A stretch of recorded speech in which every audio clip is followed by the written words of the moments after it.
Hey guys, this is Pharaoh 2091, and welcome back to Let's Play Ace Attorney Investigations Miles Edgeworth. Last time we left off, we actually performed the final investigation of this case, where this actual game and case, where we were trying to look around the lobby here because we couldn't actually go into Alba, and actually we had orders to vacate the premises. But through investigating everything, we found out that most likely that knife was in that bouquet that Ambassador Alba was holding. And looking at the security footage, there was something odd about that push cart, or where that baby was, the iron infant. There was like a weird bulge, and there was no other footage we can really use from the Babel side. So, well, besides the fact that there was no footage of Manny Cochin actually going back to his to the country, so something seems off here. And right before we left off, we heard a bunch of shuffling noise, so we can only assume what that was. Ambassador Alba! Okay, I was assuming it was laying in his army of men. That didn't sound right. I thought I asked you and your group to vacate the premises, Mr. Edgeworth. Actually, I thought I should let you know that this theater sits on my country's soil. You've had your fun, and I've enjoyed our little game. I dare say you've even achieved a new high score. Okay. However, once you've recorded a score, that same game can never be replayed again. Okay, I guess I understand your analogy there. But do you understand what I was trying to say to you? Your game is done, and it's game over. No! Where do you think you're going at? Where do you think you're going at this time of night? After admitting to my crime, I was overcome with regrets. So I'm headed to the airport now to return home. I'm afraid I can't let you do that. There's still too many issues we need to discuss with you. You can't stop me, Mr. Edgeworth, and you know it. Ugh.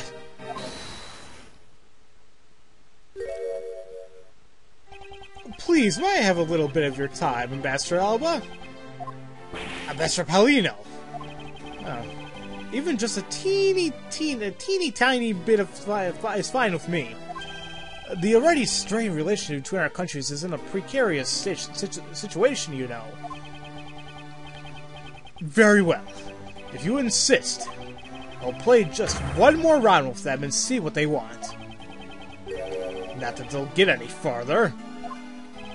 Ambassador Paulino. Mr. Edgeworth, all I wish for you is the normalization of relationships between our two countries. But there's one person standing in the way of that dream. I believe in you. You'll do what's right. Thank you for your vote of confidence. Now then, what was it you wanted to ask me about? I do have a flight to catch after all. So I'm afraid I'm going to have to limit you to just one question. That's more than enough, because I only have one question anyway. I want to hear your alibi about how you couldn't have killed Mr. Manny Cochin. Ho ho, I see. You seem to have a good hand this time around. This should be fun. This really is the very last chance we have to bring him down. I won't allow even an atom-sized contradiction to slip by. Alrighty. So let's hear his alibi. Frankly, I still don't understand why I'm being placed under suspicion here. Under your hypothetical scenario, Mr. Cochin and I were fellow smugglers. But to get to the point, I was an Albast the whole time. So it's simply not possible for me to have killed him in a Babel. That's my alibi.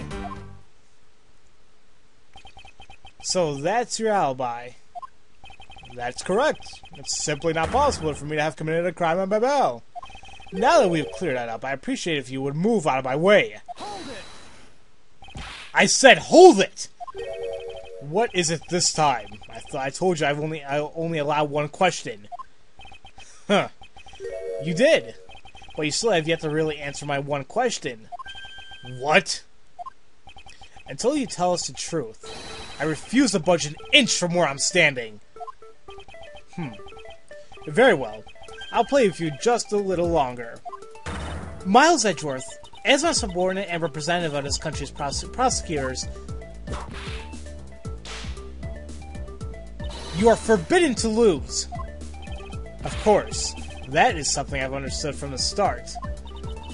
That guy's the one who ordered my father killed, isn't he? Yes, I believe so. The goal of the first Yatagarasu was the capture of the smuggling ring's leader. My father and Uncle Bad? Their legacy will live on. Through me!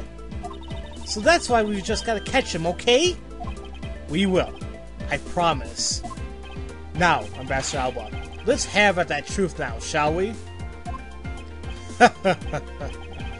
No matter how many times you ask, my answer remains the same. We'll see about that. We'll just see about that.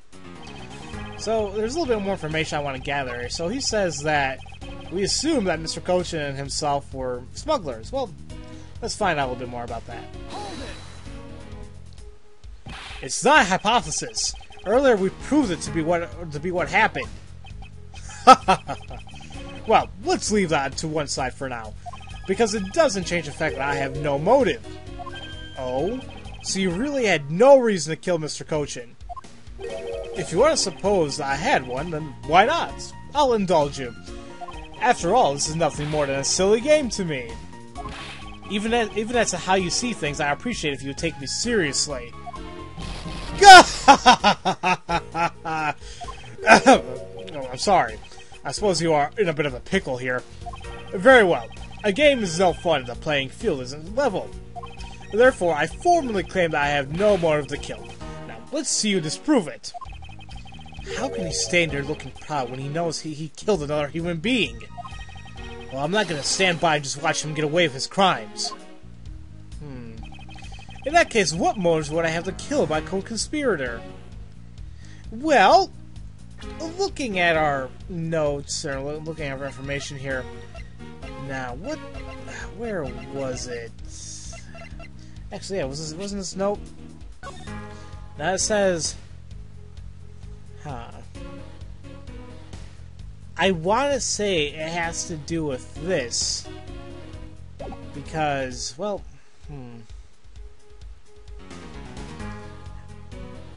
I really forgot. I'm pretty sure it is this, but my reasoning is out the door with this case. I'm fairly certain this is a thing we have to show. Because I think he had to kill him, because if he didn't, it was going to really make him look bad, and because of the stealing of the statue and whatnot. I don't know. If you want to know, I believe you did have a motive to kill. It was because Mr. Kochin had betrayed you. But you had your own reason too. Namely, you wanted to pin the smuggling all on him. Evil begets evil. And because you were trying to test each other, it turned into this mess. I don't believe this. You have a bad penchant for telling tall tales, Mr. Prosecutor. But if you're not, then I suppose you have some proof to support your argument. I never use guesswork in moving my cases forward. It has been proven that this note was written by Mr. Kochin's hand. Shall we take a look at it? The content of the note is a request calling for the theft of the Alba's Primitive statue. By killing him and pushing all the guilt for the smuggling onto him, you walk away spotless. I believe you understand what I'm driving at. You had more than a few reasons to kill him.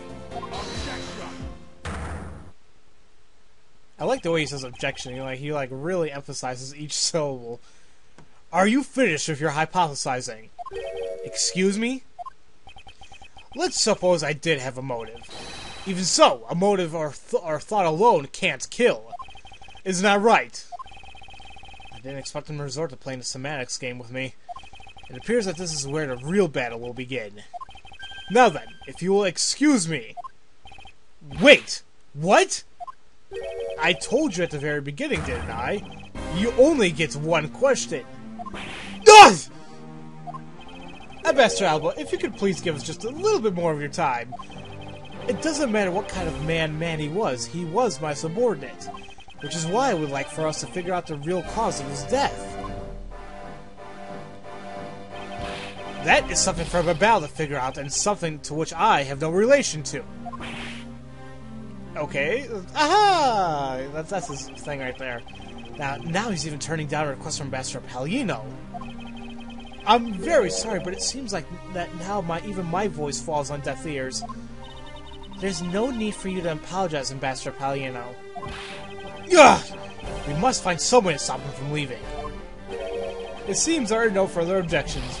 In that case, please allow me to return home. Who was that? Hold it right there, Ambassador Alba. Kay! Like I said, Mr. Edgeworth, the Yadagarasu's legacy will live on through me. Yes, but how do you suggest we stop him from leaving? You just leave that to me. Ambassador Alba, do you recognize this? No, and why should I recognize that tattered old organizer? Wait, where have I seen that before? That is a clue my father, Burn Faraday, left for us. Did you say Burn Faraday? Mr. Faraday's organizer. Don't tell me this is the one out from the second KG8 incident. The one in which he wrote about the Yadagarasu's key? Oh, it seems like we're getting something. Yes, this organizer belongs to the prosecutor you had Miss Yu killed 7 years ago. I have no idea what you're talking about. You say that like it was related to me. Inside this organizer, he wrote up every detail of every evil thing that you did. What an amusing little girl you are. But that sort of trickery won't work on me. If you won't believe me, then take a look at this. What is that toy there? That's... This thievery device was used by the Yadagarasu, or rather, by my father. 7 years ago, he used this when he snuck into the embassy. What? Well, these two pieces of evidence that hold information the Yadagarasu dug up on you. If you go home now, I won't hesitate to send it all to Alba, right behind you. Little girl, get to the point. I want you to go up against Mr. Edgeworth one more time. If you win, then I'll hand over these two pieces of evidence. Yadagarasu! Even a thorn in my side! Ever a thorn in my side! Kay, does that organizer really contain any information on his dirty dealings? It's nothing case-breaking, really. Ah, then it was just a bluff. Even if it was, we still can't let all that info my father and Uncle Bad found go to waste. Please, just the existence of Little Thief is troublesome enough for him. These two pieces, aren't they keepsakes of your father? It's okay. I believe in Mr. Edgeworth. He'll come out on top in the end. Kay, when the going gets tough, someone's got to be there to put the wind back in your sails. After all this time, you're still quite the feisty one. I applaud your powerful nature. I refuse to lose too. Ambassador Alba, you won't be returning home until you give us further testimony. How dare you all, bearing a person like me. Bearing, whatever. Ambassador Alba, your testimony, if you please. Yes! Alright, but this is the absolute last. Then, even if you use all the power of Ambassador Palladino's office, you won't stop me. I can't let this opportunity Kay has created for me to go to waste. Why, thank you, Kay. So let's go ahead and hear his second part of the alibi, and then maybe in the next episode we'll go ahead and get through the rebuttal. The last time I met with Mr. Cochin was here at the Theatrum Neutralis. After that, I was in Albus the rest of the time, as I stated earlier. In any case, I did not see Mr. Cochin again after that. So you see, there's no time span in which I could have killed him. Wouldn't you agree? Now, since you people were practically begging, I will allow you to question me. What an arrogant old man! Yes, but no matter. We can't allow this chance to escape us. I will warn you, though. You've reached the end of my patience. Waste my time with any inane questions and you will be punished. So any needless pressing or presenting will cost more to our case? In that case, the only thing you can do is present the correct evidence. Understood? Of course. I don't intend to let him intimidate me. I know Mr. Cochin was killed before he returned up a battle. In which case, there's only one statement in which I need to present the evidence. And I think I already know what statement to go on, but we'll save that for next time, guys. So, as usual, thank you all for watching, and I'll see you guys next time for Let's Play Ace Attorney Investigations Miles Edgeworth. I'll see you guys later.